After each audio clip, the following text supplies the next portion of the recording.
আজ সারা দেশে সকালে ও রাতে ব্যাপক বজ্রপাতের শঙ্কা রয়েছে। এ সময় সতর্ক না থাকলে ঘটতে পারে প্রাণহানি। আজ সোমবার কানাডার সাসকাচুয়ান বিশ্ববিদ্যালয়ের আবহাওয়া ও জলবায়ু বিষয়ে পিএইচডি গবেষক আবহাওয়াবিদ মোস্তফা কামাল পলাশ তার ভেরিফাইড ফেসবুক প্রোফাইলে এ তথ্য জানিয়েছেন।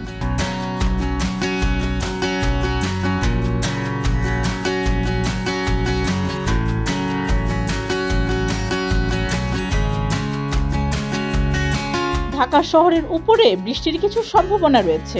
সকাল ৬টার পর থেকে সকাল ১০টার মধ্যে বৃষ্টি হতে পারে। বিশেষ করে ঢাকা শহরের উত্তর পূর্ব দিক ও পূর্ব দিকের উপজেলা যেমন ধামরাই, উত্তরা, গুলশান, বনানী ও ডেমরার উপর বৃষ্টি হতে পারে।